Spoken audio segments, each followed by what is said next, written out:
আমার বিশাল সম্পত্তির উত্তরাধিকারী হওয়ার জন্য এবার আমার একটা বেগুন ছেলেই চাই। যদি বাঁধাকপি সন্তান হয় তবে আমি তোমাকে চিরতরের জন্য এই বাড়ি থেকে বের করে দেব। আরে বাবা, তুই এসব কি বলছিস? সন্তান তো আল্লাহর দান, সব সন্তানই তো সমান, ওর ওপর এমন অত্যাচার করিস না।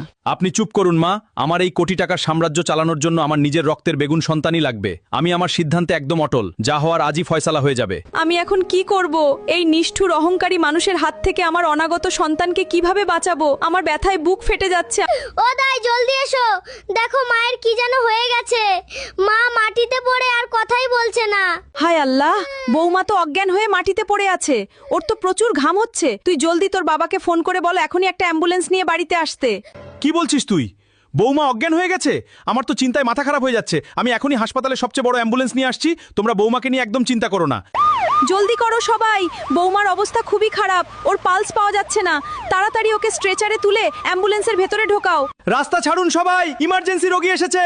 বউ তুমি চোখ খোলো, দেখো আমরা হাসপাতালে চলে এসেছি। তোমার কিচ্ছু হবে না। ডাক্তারবাবু জলদি আসুন, আমার বউকে বাঁচান। রোগীর অবস্থা তো খুবই ক্রিটিক্যাল, ওনাকে এখনই অপারেশন থিয়েটারে নিয়ে যেতে হবে। আপনারা সবাই বাইরে অপেক্ষা করুন, আমরা আমাদের সর্বোচ্চ চেষ্টা করছি ওনাকে আর ওনার অনাগত সন্তানকে বাঁচানোর জন্য। দেখেছিস তোর অহংকারের ফল? তোর মানসিক অত্যাচারে আজ বৌমা মৃত্যুর সাথে লড়ছে। যদি ওদের কিছু হয়ে যায় এই পাপের বোঝা বইতে পারবি না।